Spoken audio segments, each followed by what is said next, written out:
Well, good afternoon, everybody. Welcome to another episode of 30 Minutes or Less. Jonathan Feltner here, hoping that you all had a good weekend, a somewhat productive Monday, and you had a productive Tuesday. Had a little bit of a different weekend last weekend. Decided to go and do some traveling, actually. We went to, I think that's what this one's going to kind of be about. Yeah, I've got him, so he's done become drunk with YouTube viewers, I guess. He likes the power. But I'm just going to talk about our weekend. Did something a little different. At this point, we're stir crazy, so we decided to go and venture out a little bit. I actually went to Savannah Saturday, stayed in a hotel. That was different. Rates are really cheap right now, obviously. Nobody's really traveling. I think we got a room at the Ramada for like $55 and decent hotel. But whenever we checked in there on Saturday, there was probably 3 cars in the parking lot of that building. I think one of them was the person working. This has really got travel down. And I think that's what we wanted to do, just to kind of see without our area what all was going on. So we went to Savannah Saturday night. Actually, we have family down there. My wife's sister attends Armstrong State / Georgia Southern down there at their campus, and she lives down there, so we went down there and saw her. Picked up a couple things. Went to walk on River Street, and of course everything is essentially closed on River Street except for the liquor stores. That's essential, apparently. But we walked down there for about 30 minutes and nothing but drunks. That's all there literally is down there on River Street, was just a bunch of drunk people. Just insane. We actually saw one woman pull down her bathing suit bottom and take a leak right on the street in broad daylight. Not at night. This is like at 6 o'clock. So the daylight is still very much a thing, and it's disgusting to see what people have just allowed themselves to fester into with this going on. I mean, of course there's no law down there because there's nothing really to, I guess, see. But go in there and drink a cup. Go. But it's just insane to see what people have let themselves go to, just because there's no law present. But yeah, just peeing right on the street. So we got about a feel of that. So we decided to go grab some food and go back to my wife's sister's apartment, and we decided to eat, and we went back to the hotel and slept, and got a wild hair to drive down to Lakeland, Florida, where my sister lives. They live down there in a nice subdivision, and it's only about 4.5 hours from Savannah to Lakeland. So this is where the trip gets interesting, actually. We drove down through Brunswick, got to the state line there right before we hit Jacksonville on 95, and they had pretty much, I don't want to say it was shut down, but they had 2 lanes of traffic. It was actually a COVID testing site right there at the state line near Jacksonville. No mandatory testing, but the cops were there. There was a lot of cops there, a lot of cones, a lot of blockages for the road. The whole way station right there off the highway was nothing but it just converted into a huge COVID testing site, where at that point it was mandatory. I think that they were screening people's tags, and if you were from places like, Pennsylvania, New York, New Hampshire, really extreme northern states, or if you were from anywhere there was a hotbed, which I'm surprised Georgia isn't, seeing as how we're just, dying every day.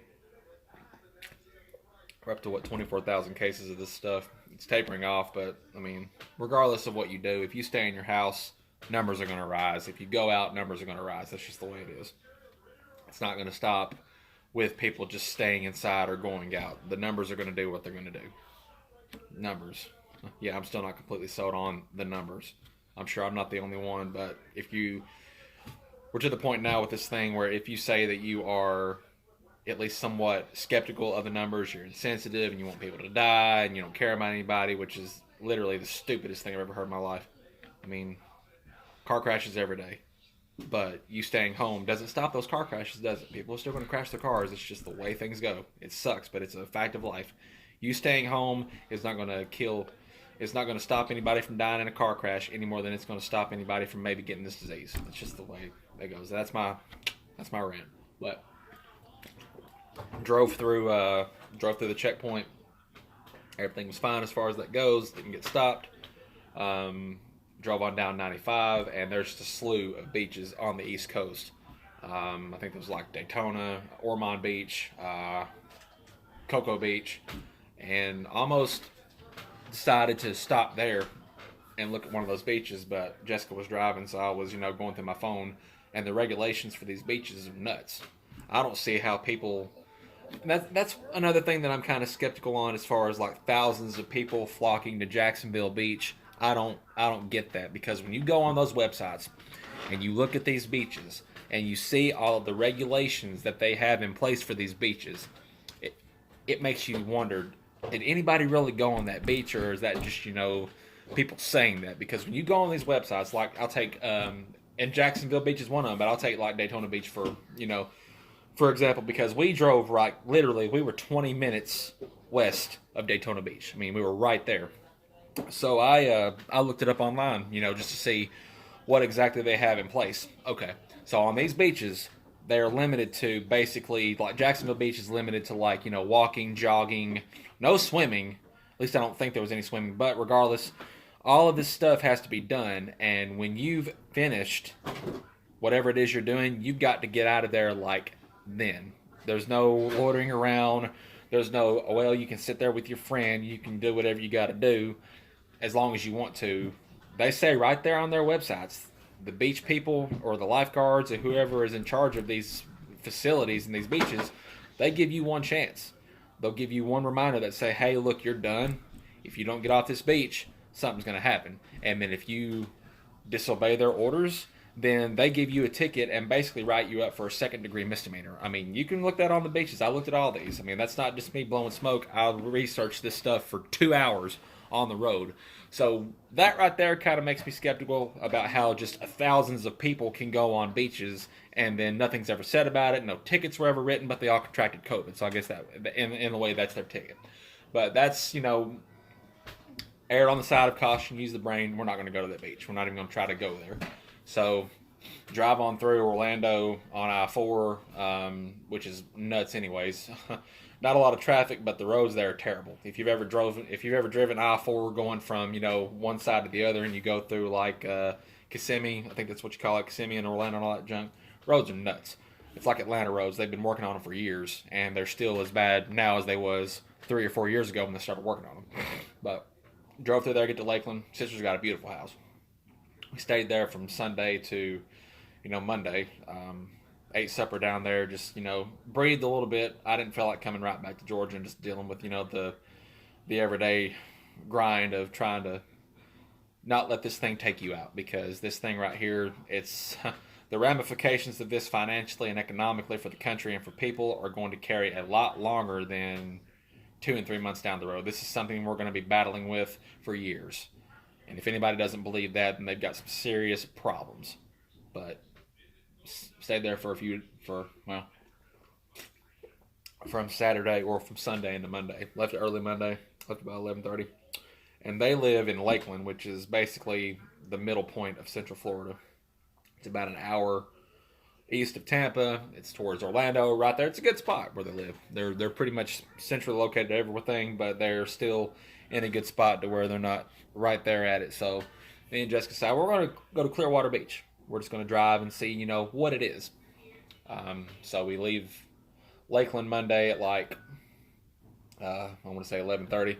Get to Clearwater about 12:30. Beautiful. The weather is just gorgeous. It's 75 degrees, light breeze. Awesome. Awesome weather, and you can't do a dang thing. I mean, cops have the beaches blocked. There's no Don Juan shop. Surf shop is down.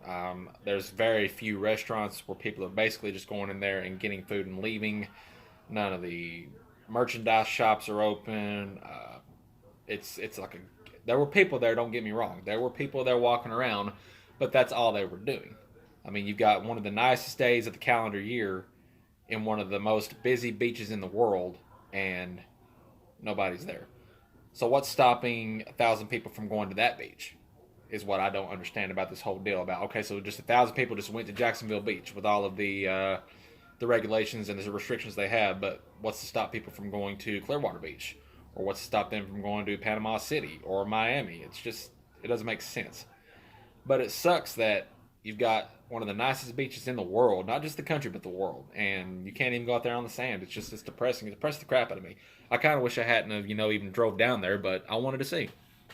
I just wanted to. It was one. I was in one of those modes where I wanted to see how far I could go, and nobody was freaking out as far as going there. I mean, we went to gas stations. People were nice. Anyways, we drove back last night. Left there about 1 o'clock. Ended up getting home about 10 o'clock last night, and there's no COVID testing sites on 75. It's just 95 where I saw 75 going back from Florida into Georgia. No big COVID testing site. Nobody blocking traffic. Nobody saying, "Hey, you got to pull here, and we got to shove that crap up your nose." Blah blah blah. Nothing like that. So that was comforting to see. And done some work today. Heard that my gym was opening back up over in Hartwell. Stopped by there, talked with the owners. They're excited to get back into it. I am more than happy to pay my $25 and go work out. I was just through the roof happy. I'm going to go back later on tonight and go work out, get me a good sweat in. Haven't done that in 2 months, so I'm very, very blessed and happy to go back there and work out. That's just kind of what I've been our weekend. This stuff right here, if you ain't got a strong mind, it'll take you out. That's just all I'm going to say. And it was funny because we were in Florida, and the TV was playing, local news station, and I was talking with my nephews. I said, everything else is worse than the disease or the virus. Like the suicide rate's higher, alcohol abuse, drug abuse, domestic violence. All that is worse than the virus, and no sooner did those words come out of my mouth, there was a display or like a caption on the news channel saying that domestic violence cases in that part of Florida have risen by like 50 to 75% since this all happened. I mean, it's nuts. Yeah, buddy. I need some more ranch. I'll get you some more ranch in a little bit. Go back in there and sit down. I just have some. Well, I'll fix you some in a little bit. Please. Well, I'm almost finished with this. It's not going to be long. It's not going to be long. Just let me go in here and finish this, and I'll get you some ranch in a little bit. Okay, buddy? Okay, just when you finish this, can you give me some more ketchup? Yes, I'll get you some more ketchup and ranch. Okay, I promise. All right, Okay. Thank you, buddy. Go back in there. I'll get you. Okay, when you're done, can you give me some? I will. You got to go in there first. Some more chicken nuggets. I'll have to cook you some. Okay, fine. I got one chicken nugget. Well, eat that one. Okay. This is the uncut version, obviously, because my kid loves ranch and chicken nuggets. I mean, if anything happens in the world, Terry's, as long as there's chicken nuggets, he'll be fine. So I'm pretty sure that if we went and got his blood tested, it would be AB chicken nugget positive. But yeah, that was just kind of what we done this weekend. Went out and kind of just tested the waters a little bit to see what's going on, and went out today to the Anderson Mall. It's open. 70% of it's closed. What is it, buddy? All right. Don't backwash in my water. Okay, go. Let me backwash in my water. Next. Anyways, we went to the mall today. Looked around a little bit. It's depressing. I'm pretty sure. I need to quit saying pretty sure. It's my crutch word for the day, I guess. My crutch phrase. Positive that the only reason why they opened up those malls is to give people something to do. Because people are just walking around the building of the center, and there's, for every store that's open, there's about 3 that are closed. Which is ridiculous, but I mean. Some of the restaurants are starting to open back up a little bit. Not much, but I'm happy that my gym's opening back up because I am more than glad to go tonight and work out a little bit. Get a sweat in, get my mind, try to clear my mind of some stuff. It's rough right now. Lord's blessed. The Lord's sustaining me though. He's keeping us fed, keeping us clothed, keeping everything taken care of. So I can't complain as far as that goes. But the mind, as far as this stuff goes right now, is really, really just, It's crazy. But I guess that's kind of what I wanted to talk about on the episode today. No real set topic, just about our weekend getaway, if you could call it a getaway. It was good to get out a little bit and kind of experience things and see just how bad this is in some places, which it isn't that bad. We passed probably 4 medical facilities and huge hospitals on I-4 in Florida, and nobody's there. Empty. You know how when people tell you that hospitals are empty, they're telling you the truth. There was a couple of Advent Care Centers on I-4 down coming in and out of Orlando. Heck, Ty Cobb and St. Mary's up in here. Well, St. Mary's and Livonia is busier than that. And Florida's got a lot more people. Well, at least I'm pretty sure. Said it again. At least I believe that they do. But yeah, the hospitals, from where I was, sitting in the car, they're empty. And they're furloughing workers because it's backfired. Is what I'm thinking. This whole thing is backfired on the medical industry because now people are scared to go to the hospital because they think, well, if I go there, I'm going to get this stuff, and it's really just it's screwed people over. But all we can do is hunker down, try to keep going one day at a time. It's been a long month. It's like April 74th. April was already going to be a long month because it's 5 weeks long, and then you factor this crap in, and April feels like 3 months. But May 1st, I think the mandate for the stay-at-home order thing ends in Georgia for at Thursday night, but it's pretty much already ended for me because I'm not going to live in fear. I'm not going to live in a bubble in my house, and I'm not sick. I'm not running a fever, so I'm not going to stay in the confines of this house because I'll tear everything down. We'll all tear it down. Just kind of what I wanted to stop by and talk to you today. 5 Questions with John Boy is happening on Thursday night, so tune in for that. That's actually like my most viewed segment on this whole YouTube channel, which is really, of course, he's more viewed than anything else, obviously, because he's John Boy. But you all have a good night. We will see you later on, and be safe, and we'll see you Thursday night for 5 Questions with John Boy. You ready for that, John Boy? He's ready for it. I'm ready for it. We'll see you then.